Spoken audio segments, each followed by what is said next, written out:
Hello friends, good morning all of you and welcome to my YouTube channel Ajit study classes में। तो friends, आज हम लोग start करने वाले हैं class 10th biology chapter number 7, जिसमें पढ़ेंगे control and coordination. Control and coordination का लेक्चर 1 हम लोग कर लिए हैं, यानी कि पढ़ लिए हैं, और स्टार्ट करेंगे आज हम लोग लेक्चर नंबर 2, जिसमें पढ़ेंगे न्यूरॉन्स।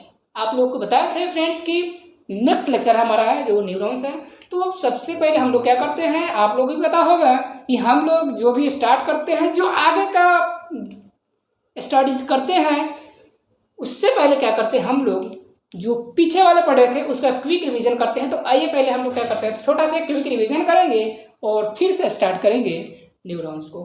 तो फ्रेंड्स, क्या था कि हम लोग पढ़े थे कंट्रोल और कोऑर्डिनेशन। तो कंट्रोल क्या है, कोऑर्डिनेशन क्या है? कोऑर्डिनेशन की मतलब होता है तालमेल। जब आपस में क्या होता है, तालमेल होता है, उसको बोलते हैं कोऑर्डिनेशन। यानी कि हमारा ऑर्गन्स है, हार्ट हो गया, किडनी हो गया, ब्रेन हो गया, जो भी है, क्या करते हैं, आपस में कोऑर्डिनेट करते हैं।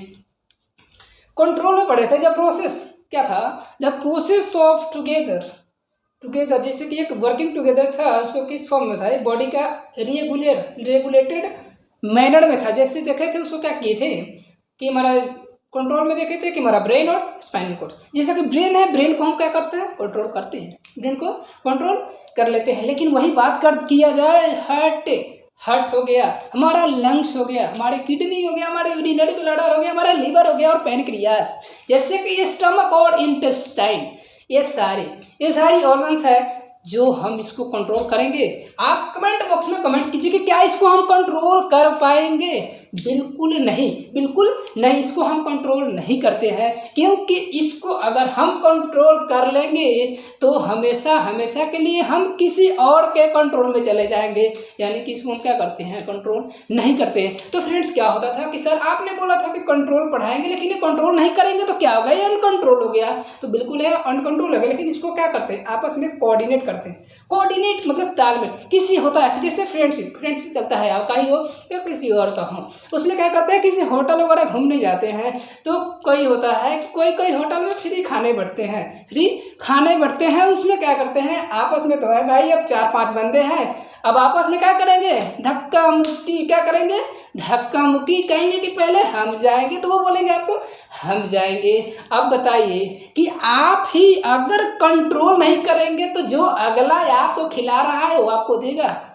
नहीं देगा, क्योंकि आपके अंदर क्या होना चाहिए, कोऑर्डिनेट करना चाहिए, कोऑर्डिनेशन यानी कि तालमेल रहना चाहिए। अगर आप ही तालमेल करके रहेंगे तो ऑब्वियसली बात है कि आगे भी जाकर जो भी मिलेगा, गोलगप्पे, रसमलाई, सब कुछ मिलेगा भाई। तो यहाँ तक हम लोग पढ़े थे कंट्रोल और कोऑर्डिनेशन। फिर देखे कोऑर्डिनेशन की टाइप्स ऑफ कोऑर्डिनेशन में क्या पढ़े थे कि 2 टाइप्स ऑफ कोऑर्डिनेशन। एक था क्या, नर्वस कोऑर्डिनेशन, सेकेंड क्या था, हार्मोनल कोऑर्डिनेशन यानी केमिकल कोऑर्डिनेशन। नर्वस कोऑर्डिनेशन में फ्रेंड्स ये देखे थे कि क्या होता है, इलेक्ट्रिकल इंपल्स। जैसे कि बताए थे कि गैस की चूल्हे चल रही थी, चाय पक रही थी, चाय बन रही थी, और होता क्या है कि हम भूल जाते हैं कुछ समय के लिए, कॉल ही आ गया, कॉल पे बात करने लगते हैं, और कैसे होता है कि चाय क्या होता है, बनने लगता है, यानी कि बाहर आने लगता है। और जैसे याद आए वैसे हम टच करेंगे तो क्या होता है, जो हम गैस पर अगर हाथ जाएंगे तो ऑब्वियसली बात है कि उंगली जल जाएगी। अगर उंगली जला तो कैसे आपको पता लगा, क्या वहाँ आप छोड़ेंगे उंगली को? जल रहा है तो जलने देंगे? नहीं, जलने क्यों नहीं, क्योंकि आप क्या करते हैं, उंगली को खींच लेते हैं। तो क्यों खींचे, क्वेश्चन मेरा यही था कि आपने उंगली को क्यों खींचा? आपने इसलिए खींचा कि आपके पास एक मैसेज आया कि एक झटका लगा कि मुझे क्या हुआ, टच हुआ है, उंगली जला। जब उंगली जला तो आपको क्या मिला, पता चला। तो क्या होता है, उसके बात करेंगे कि नर्वस कोऑर्डिनेशन है, जो इसमें मैसेज जाता है इलेक्ट्रिकल इंपल्स, यानी कि इलेक्ट्रिकल, जैसे करंट लगा तो तुरंत पता लग जाता है, अभी पता लग जाता है कि मुझे करंट लग गया। फिर उसके बाद में जब आप जब उंगली जला तो क्या जल्दी खींचे थे कि छोड़ दिए थे वहीं पे? जल्द खींचते हैं, तो इसमें याद रखना है कि फास्ट होती है। फिर उसके बाद में बात किए थे कि नर्वस कोऑर्डिनेशन तो हो गया, फिर सेकंड था हार्मोनल। वही ऑप्शन, वही एग्जांपल्स था जो आप लोग करा चुके हैं। फिर से मैं रिपीट कर रहा हूँ कि वही बताए थे। जैसे कि क्या हो रहा था, चाय बन रही थी और वहाँ उंगली जल रहा था, हम वेट कर रहे थे कि हमारा हार्मोन्स अब निकलेगा। अरे भाई, जब हार्मोन्स क्या वेट ही करेंगे तब तक मेरा उंगली को तो पता नहीं चलेगा कि उंगली है कि गया। हो सकता है कि मेरा उंगली बिल्कुल बचे नहीं। तो हार्मोन्स क्या होता है, धीरे धीरे निकलता है। हार्मोन्स तो सडनली बोलेंगे कि हमारा हार्मोन्स एक्टिवेट हो गया, ये पॉसिबल है नहीं। हाँ, पॉसिबल तभी है कि हम किसी जंगल में घूमने गए हैं, किसी जंगल में घूमने गए हैं, अचानक से मेरे सामने कोई शेर आ जाए, अचानक से कोई शेर आ जाए, तो उस समय क्या होता है, आपके पास आपके समय में क्या होता है कि इमरजेंसी आ जाएगा। अब तो आप फाइट कर नहीं सकते हैं शेर से लड़ नहीं सकते। क्या करेंगे, अपने आप को बचाएंगे आप। जैसे आप अपने आप को बचाइएगा तो आपके पास क्या है, इमरजेंसी। क्या यार, इमरजेंसी अभी आगे इसको बताएंगे और पढ़ाएंगे। तो इमरजेंसी आता है, उस समय क्या होता है, आपका एड्रिनल ग्लैंड्स किडनी के ऊपर प्रेजेंट होते हैं। एड्रिनल ग्लैंड से निकलता है एड्रिनलिन हार्मोन। एड्रिनलिन हार्मोन्स, वो एड्रिनलिन हार्मोन क्या करता है, आपके बॉडी में क्या होता है, निकलता है। जब आप क्या करते हैं, सोच भी नहीं सकते हैं, एकदम क्या होता है ना कि सुपरमैन, एक सुपर पावर होता है ना, वो आपके अंदर आ जाएगा, वहाँ से आप भाग लेते हैं। तो यहाँ तक पढ़े थे कि हमारा हार्मोन्स होता है जो कैसे निकलता है, एक स्लो मैसेज। क्या है, हार्मोन्स, हार्मोनल और केमिकल मैसेज आता है, हार्मोन्स और केमिकल के थ्रू ये होता है, स्लो होता है। फिर पढ़े थे types of nervous coordination. Nervous coordination से पढ़े थे कि जैसे कि पढ़े थे इसमें सेंट्रल नर्वस सिस्टम, क्या हमारा बॉडी में क्या है, सेंटर में जो आ रहा है central nervous system, peripheral nervous system, ये हमारे हाथ चल रही है, ये क्या है, हमारे सेंटर में है नहीं, बिल्कुल नहीं है। तो क्या करेंगे, इसको काउंट करते हैं सेंट्रल नर्वस सिस्टम्स में। यहाँ तक क्लियर हो रहा होगा कि नहीं? अगर क्लियर हो रहा होगा तो कमेंट करते चलिएगा। तो बात कर रहे थे central nervous system. Central nervous system क्या है, हमारे ब्रेन है। क्या, ब्रेन और स्पाइनल कॉर्ड। फ्रेंड्स यहाँ भी बताया था कि ब्रेन, अगर ब्रेन से जब आपने क्या करते हैं कि किसी कोई भी घूमने जाते हैं तो बाहर क्या होता है, अगर ठेली वगैरह जो भी हुआ वहाँ के कुछ खाते हैं, गोलगप्पा खाया आपने, मिर्ची खा ली, क्या गोलगप्पे ही खाया, तो उसमें होता है कभी कभी किसी गोलगप्पे में मिर्ची ज़्यादा हो गया, नमक ज़्यादा हो गया, तो क्यों, आपको पता कैसे लगता है? आपको पता इसलिए लगता है कि हमारे ब्रेन से जो टंग में अटैच्ड है क्रेनियल नर्व। क्रेनियल नर्व तो बताए थे, ब्रेन से कौन सा नाम निकला हुआ है, क्रेनियल नर्व। कौन सा नाम निकला हुआ है, cranial nerve. Spinal cord, spinal cord था। तो स्पाइनल कॉर्ड में क्या होता है, उससे बात करेंगे कि स्पाइनल कॉर्ड कहाँ पे, यहाँ स्पाइनल कॉर्ड से जो नर्व गया है हमारा किस में, हैंड में। जब ये नर्व गया स्पाइनल कॉर्ड, जिसको बोलेंगे स्पाइनल नर्व, स्पाइनल नर्व। फिर उसके बाद में बात की थी friends peripheral nervous systems. Peripheral nervous systems में क्या पढ़े थे, उसमें पढ़े थे autonomic nervous system, somatic nervous system. Somatic में ये भी बताए थे कि ये क्या होता है, इसमें वॉलेंट्री और involuntary. Voluntary means skeletal muscles, जैसे कि हाथ को क्या करा मैं, मूवमेंट हो रही है, हाथ में क्या रही है, मूवमेंट। एक मेरे कंट्रोल में है, यस मेरे कंट्रोल में, क्यों मेरे कंट्रोल में, इसे कर लिया, रोका हूँ, स्टॉप है, छोड़ा। ये वॉलेंट्री क्या है कि स्केलेटल मसल्स अटैच है इसमें। अब वही बात करेंगे कि इनवॉलेंट्री क्या है, इनवॉलेंट्री मीन्स हार्ट मसल्स। क्या, हार्ट को मसल्स को, क्या लंग्स की मसल्स को, इसको क्या हम लोग कंट्रोल करते हैं, नहीं करते हैं। तो क्या होगा, इनवॉलेंट्री होगा। क्या होगा, इनवॉलेंट्री होगा। तो यहाँ तक हम लोग का क्लियर था। जो सोमैटिक में आया क्या, voluntary, skeletal muscles, autonomic, involuntary, heart muscles, heart, lungs, liver, stomach, intestine, ये सारी है जो क्या है, इनवॉलेंट्री था। और यहाँ तक हम लोग पढ़े थे जैसे ऑटोनोमिक, यानी कि ऑटो की बात कर रहा है, ऑटो, इनवॉलेंट्री, यहाँ तक। उसके बाद फिर पढ़े थे ऑटोनोमिक में पैरासिम्पैथेटिक्स और सिम्पैथेटिक्स। क्या पढ़े थे, पैरासिम्पैथेटिक्स और सिम्पैथेटिक्स। पैरासिम्पैथेटिक्स क्या था, सिम्पैथेटिक्स क्या था, जैसे बताए थे। सिम्पैथेटिक्स मीन्स इमरजेंसी आ जाना, सिम्पैथेटिक्स मीन्स इमरजेंसी आ जाना। पैरासिम्पैथेटिक्स क्या होता है, रेस्ट कंडीशन, अगर बॉडी नॉर्मल है हमारा पैरासिम्पैथेटिक्स, अगर इमरजेंसी आया कोई सिंपैथेटिक्स में बताया थे कि क्या कोई अगर इमरजेंसी आया, मान लीजिए कि वो एग्जाम्पल्स आपको दिए थे कुछ पड़ोस वाले के ऊपर एग्जाम्पल्स दिए थे, लेकिन आज के एग्जाम्पल्स जो चेंजेस हैं मान लीजिए कि क्या होता था कि वही एग्जाम्पल्स रहेगा कि कहीं घूमने गए थे, कोई टूर पे गए थे, बहुत सारे बोला जाए जंगलों में झाड़ियाँ झाड़ियाँ, जंगल ही जंगल था, पेड़ ही पेड़ था, पहाड़ वाले इलाके में गए थे। तो क्या होता था कि वहाँ गए और वहाँ मिला, जैसे कि हम स्टॉप कर रहे सो रहे थे और वहाँ को याद आया आपके सामने पागल कुत्ता, अगर उस वक्त 4 दिन से 8 दिन से 10 दिन से 1 महीने से कुछ खाया ना हो और घूम रहा है कुछ खाने की तलाश में, तो आपके सामने गया और आपके ऊपर वो अटैक करने लगा। जब आपके ऊपर अटैच करेगा तो क्या आप भी उसको अटैक कीजिएगा? नहीं अटैक कीजिएगा,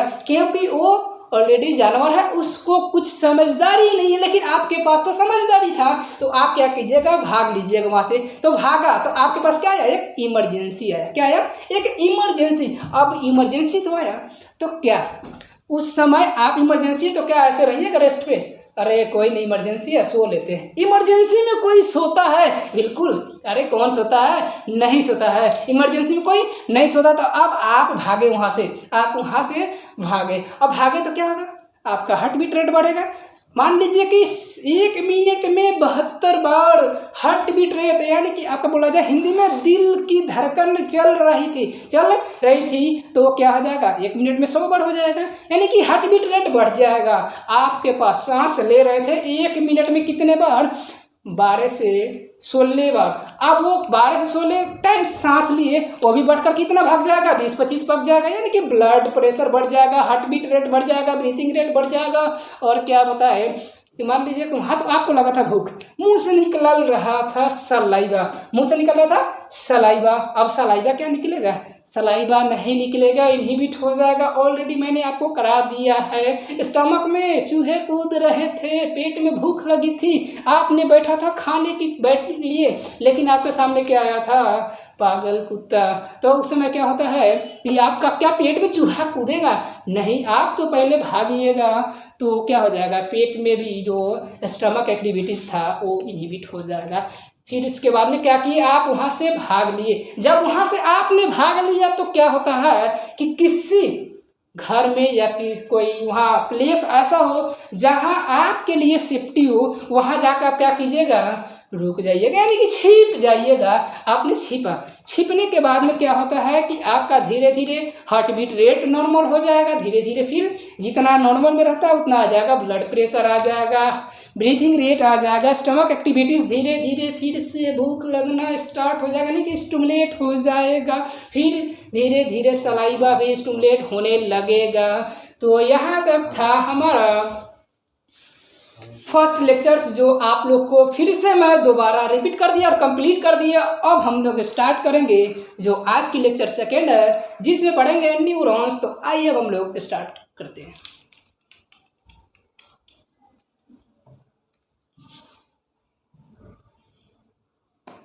लेक्चर सेकेंड है हमारा, लेक्चर सेकेंड है न्यूरॉन्स।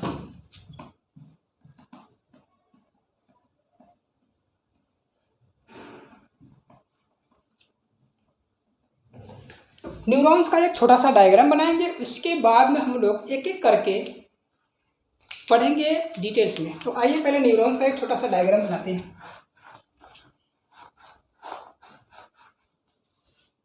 ये हुआ घोड़े के पूंछ, और फिर उसको बनाएंगे न्यूरॉन्स।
फ्रेंड्स ये हमारा है न्यूरॉन्स का एक छोटा सा डायग्राम जो आपके बुक में ऑलरेडी एनसीईआरटी में दे रखा है चैप्टर नंबर 7 में, जो हमारा केमिकल एंड कोऑर्डिनेशंस का चैप्टर है।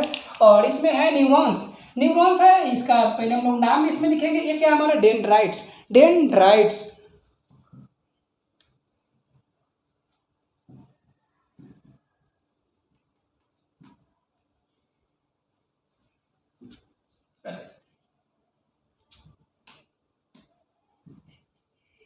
डेंड्राइट्स। फिर हमारा है न्यूक्लियस। न्यूक्लियस, सेल बॉडी,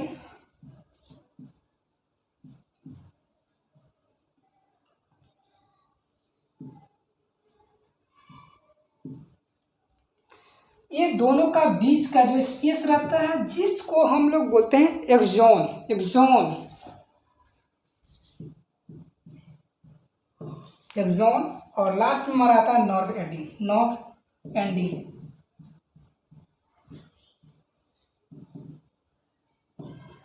तो आप लोग का एक छोटा सा इमेज है जो डायग्राम से याद रखना है कि क्या हुआ। स्टार्ट हुआ dendrites, nucleus, cell body, axon, nerve ending. यानी कि ये होता है electrical impulse. Electrical impulse message को क्या करता है, पहुंचाने का काम करता है न्यूरॉन्स। न्यूरॉन्स है जो एक छोटा सा डायग्राम है जिसमें एक आपको याद होना ही होना चाहिए। ये 1 मार्क्स में भी आता है और 4 मार्क्स में भी आता है। जैसे कि क्या होता है कि एक लाइन में देगा और आपको बताएगा कि करेक्ट बताने के लिए, करेक्ट बताने के लिए आपको याद रहेगा कि हाँ ये डेंड्राइट्स है, न्यूक्लियस है और क्या है ये सेल बॉडी है, एक्सोन है, नर्व एंडिंग। यानी कि लास्ट में क्या होता है नर्व एंडिंग। क्या हुआ स्टार्ट डेंड्राइट्स से। तो आपको ये कन्फर्म होना चाहिए, आपको ब्रेन में सीट होना चाहिए, छपा रहना चाहिए। तो पहले इस डायग्राम को बनाइए और फिर आगे हम लोग पढ़ते हैं।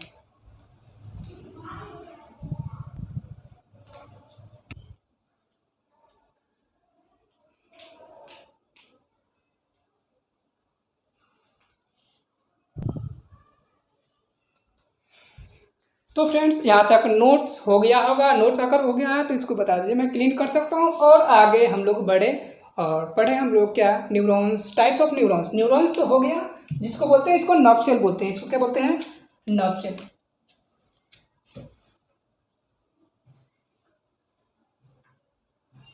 इसको बोलते हैं नर्व सेल। अब हम लोग पढ़ेंगे टाइप्स ऑफ न्यूरॉन्स। न्यूरॉन्स तो पढ़े, लेकिन न्यूरॉन्स के कितने टाइप्स हैं इसको डिवाइड किया गया है।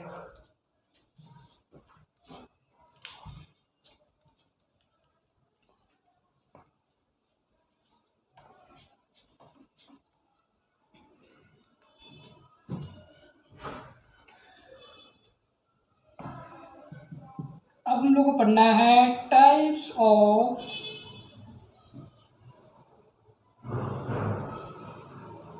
Neurons. Types of neurons. Neurons को टाइप्स देखेंगे तो इसमें बनाएंगे पहले हम लोग क्या,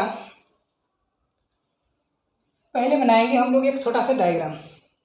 छोटा सा बनाएंगे डायग्राम, उसके बाद समझेंगे टाइप्स ऑफ न्यूरॉन्स।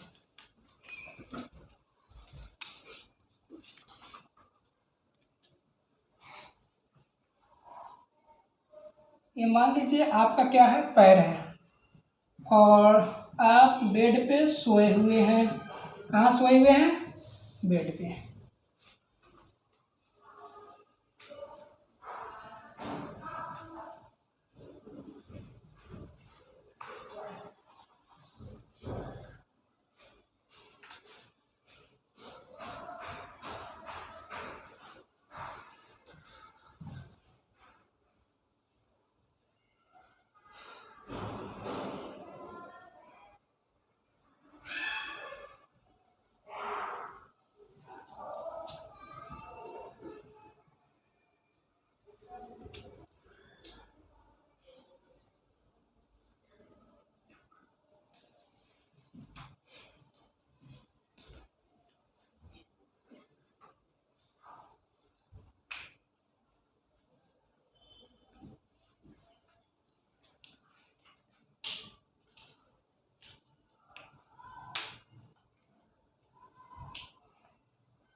कुछ इस तरह का आपका एक छोटा सा डायग्राम है जिसमें बनना है कि ये क्या है, आपका पैर है और आप क्या है बेड पे सोए हुए हैं। होता क्या है कि चल रहा है ठंड वाली मौसम, ठंड वाली मौसम चल रही है, आप बेड पे सोए हुए हैं, कंबल ऊपर से पड़े हुए हैं, आपके ऊपर ठंड तगड़े वाली भी चल रही है। लेकिन कुछ समय के लिए होता है कि एक आपके बेड के यानी कि कंबल के अंदर छोटा सा चूहा घुस जाए।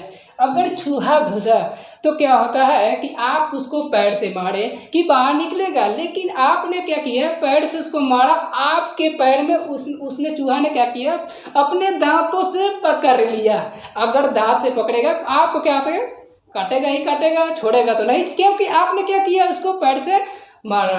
अब वो आपको पकड़ लिया और आपको काटा तो फिर आपको जब पैर में काटा तो पता कैसे चल रहा है कि हमारे पैर में चूहे ने काटा या क्या बोला जाए चींटी ने काटा। तो यहाँ से क्या होता है फ्रेंड्स, यहाँ से क्या होता है कि एक नव गया है जिसको हम लोग बोलते हैं मोटा नव।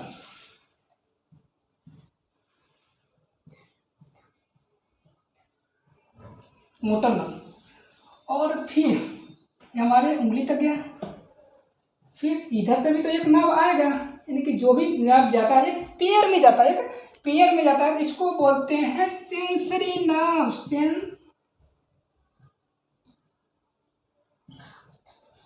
सेंसरी नर्व क्या करता है, इंफॉर्मेशन लेकर आता है। मोटर नर्व इंफॉर्मेशन लेकर जाता है। क्या किया कि आपको क्या किया कि चूहे ने काटा, अब चूहे काट रहे हैं, लेकिन हम आप कीजिएगा क्या, अरे कोई बात नहीं, चूहे ही तो काटा है, आप अपना यास का दिया रहा है। जैसे कि होता है ना कि सोई जाएंगे, ठंड पड़ रही है, तो आपको मैसेज लेकर कौन जाएगा, सेंसरी नर्व लेकर जाएगा कि क्या चूहे ने काटा, मैसेज लेकर गया सेंसरी नर्व। मैसेज फिर ब्रेन से भी तो ना मैसेज आएगा कि हटा लो पैर हटा लो, वहाँ पे चूहे काट रहे हैं, तो फिर ब्रेन से कौन सा नर्व लेकर आएगा, मोटर नर्व। ब्रेन से मैसेज लेकर आया मोटर नर्व, पैर से मैसेज लेकर गया सेंसरी नर्व, ब्रेन से मैसेज लेकर आया मोटर नर्व, पैर से मैसेज लेकर गया सेंसरी नर्व। क्लियर होना चाहिए, ब्रेन में सेट होना चाहिए। अब यहाँ आया, फिर ये जो है, ये मान लीजिए कि आपका यहाँ पे ब्रेन है, ब्रेन है आपका, यहाँ ब्रेन है, ब्रेन से क्या निकला हुआ है, स्पाइनल कॉर्ड। तो क्या है spinal cord, spinal cord, brain से स्पाइनल कॉर्ड, ब्रेन से एक लाइन में निकला कि सेंट्रल नर्वस सिस्टम पड़े क्या, ब्रेन से बिल्कुल सेंटर में आता है, ब्रेन और स्पाइनल कॉर्ड। अब यहाँ देखिएगा कि ब्रेन और स्पाइनल कॉर्ड्स के बीच, क्या प्रेजेंट होते हैं, रिले नर्व। एक और नर्व है जिसको बोलते हैं रिले नर्व।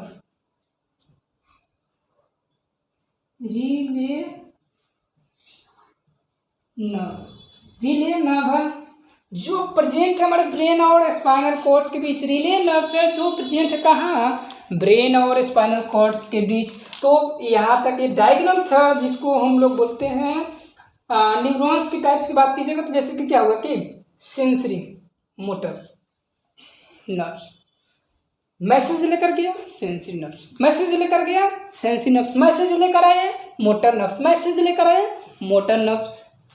बीच यानी कि ब्रेन और स्पाइनल कॉर्ड्स के बीच कौन सा नर्व प्रेजेंट है, क्वेश्चन आएगा ही आएगा, बहुत वेरी वेरी इंपॉर्टेंट है, वेरी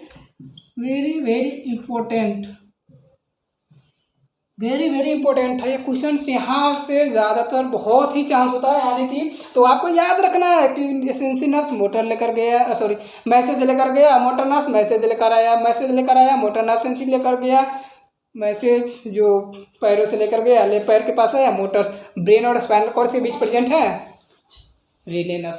तो इसको पहले नोट कीजिए, फिर हम लोग बताते हैं कि हमने क्या करते हैं, कुछ रिसेप्टर्स के बारे में बात करेंगे। जैसे कि टंग के रिसेप्टर्स होते हैं जो टेस्ट के लिए रिस्पॉन्सिबल होते हैं, जैसे कि साउंड के लिए हम आवाज़ सुनते हैं उसके लिए भी कोई रिसेप्टर्स होता है। पहले इसको नोट कीजिए, फिर हम लोग नेक्स्ट लेते हैं।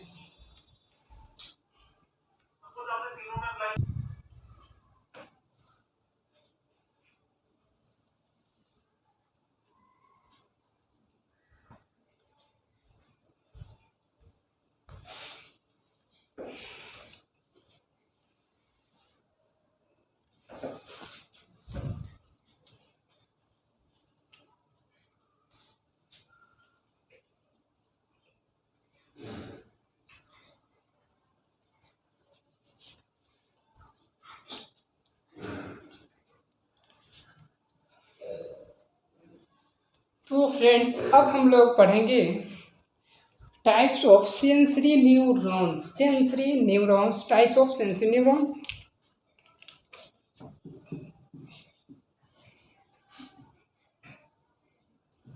टाइप्स ऑफ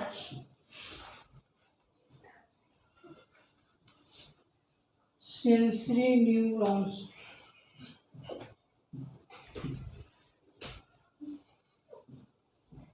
कितने टाइप्स में आते हैं? 5 टाइप्स में आते हैं। जैसे कि इसमें आते हैं क्या क्या?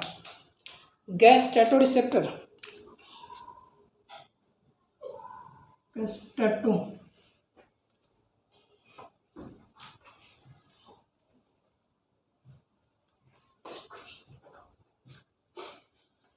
गैस्ट्रेटोरिसेप्टर कहाँ पे प्रेजेंट होते हैं? ये प्रेजेंट होते हैं टंग। क्या प्रेजेंट होता है? टंग हमारे बोला जाए इसको क्या हिंदी में? जीभ टंग पे प्रेजेंट होते हैं। रेस्पॉन्सिबल किसके लिए होते हैं? किसके लिए रेस्पॉन्सिबल है? टेस्ट के लिए।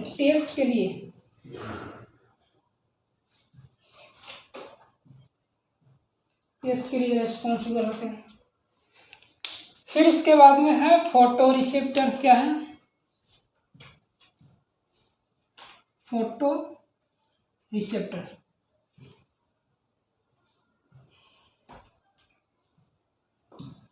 आपके आईज में क्या करते हैं? फोटो खींचते हैं। कैमरा में क्या करते हैं? फोटो खींचते हैं। फोटो रिसेप्टर रेस्पॉन्स किसके लिए प्रेजेंट कहाँ है? आई। फोटो रिसेप्टर्स आई में प्रेजेंट है। किस? लाइट्स के लिए। ये लाइट्स के लिए रेस्पॉन्सिबल है, लाइट्स के लिए।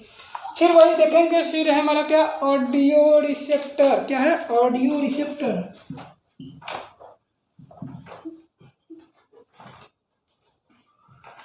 ऑडियो रिसेप्टर है जो प्रेजेंट है कहाँ पे? हमारे ईयर मीन्स कान में। रिस्पॉन्सिबल है किसके लिए? साउंड्स के लिए। ऑडियो रिसेप्टर है जो कहाँ पे प्रेजेंट है? ईयर में। रिस्पॉन्सिबल है किसके लिए? साउंड्स के लिए। फिर है ऑल्फैक्टो रिसेप्टर।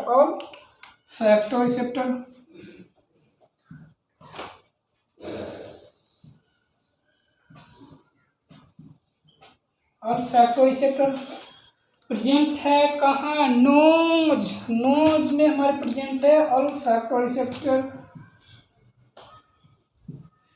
रेस्पॉन्सिबल किसके लिए?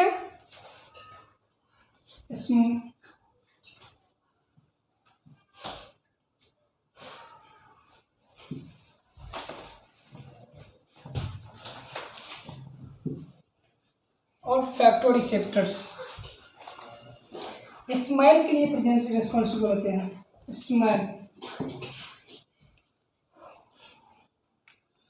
तो ये सब हमारे हैं गैस्ट्रेटोरिसेप्टर्स। एक और आते हैं थिग्मो रिसेप्टर। थिग्मो रिसेप्टर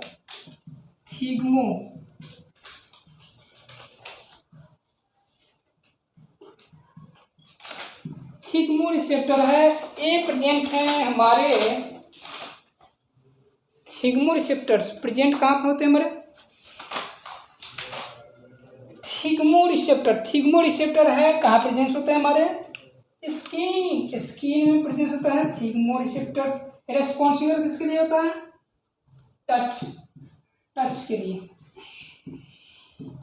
तो यहाँ तक था हमारा सेंसरी न्यूरॉन्स। गैस्ट्रेटोरिसेप्टर्स टंग में प्रेजेंट होते हैं। रेस्पॉन्सिबल टेस्ट के लिए। Responsible of taste. Photo receptors eye में प्रेजेंट होता है। Responsible of light. Audio receptor है जो कहाँ प्रेजेंट होते हैं? ईयर प्रेजेंट होते हैं। रेस्पॉन्सिबल किसके लिए होते हैं? साउंड्स के लिए। फिर वही बात कर देंगे ऑल्फैक्टो रिसेप्टर कहाँ प्रेजेंट होते हैं? हमारे नोज में। स्मेल के लिए रेस्पॉन्सिबल होते हैं। फिर है लास्ट जो हमारा लास्ट है स्किन के लिए जो थिग्मो रिसेप्टर है जो प्रेजेंस होता है स्किन में। Responsible of touch. टच करते हैं जो स्किन को, तो ये प्रोड्यूस होता है थिंगमो रिसेप्टर जो आपको क्या करता है, हेल्प करता है। तो यहाँ तक है हमारा कुछ सेंसरी न्यूरॉन्स। और नेक्स्ट क्लास हम लोग लेंगे जो हमारा है स्पेशल है, एक क्लास लगेगा ब्रेन के ऊपर, और ब्रेन को डिटेल से पढ़ेंगे। ऐसा पढ़ेंगे कि आपका ब्रेन को आपके ब्रेन में ही सेट कर देंगे, यानी कि हमेशा के लिए आपको ब्रेन भूल नहीं पाइएगा कि ब्रेन का वर्क क्या है और ब्रेन में क्या पढ़ेंगे, यानी कि डिटेल्स में एक स्टडी करेंगे ब्रेन्स के ऊपर। तो फ्रेंड्स आप लोग को यहाँ तक अगर वीडियो कैसा लग रहा है, अगर बेस्ट लग रहा है तो प्लीज़ आप हमारे चैनल को सब्सक्राइब कीजिए एंड लाइक कीजिए, और अपनों दोस्तों के पास भी शेयर कीजिए, ताकि इस तरह के इन्फॉर्मेशन से, यानी कि जो वीडियो जा रहा है आपको बेस्ट लग रहा है, आपका जो भी क्लासेस है आपको हर एक टॉपिक क्लियर हो रहा है, हमेशा के लिए याद हो रहा है ना, तो आप प्लीज़ इस तरीके से लेकर चलिए। और फिर से हम लोग मिलते हैं नेक्स्ट वीडियो में, यानी कि नेक्स्ट क्लास में। तो फ्रेंड्स आज के लिए थैंक यू सो मच, फिर से मिलते हैं नेक्स्ट, बाय।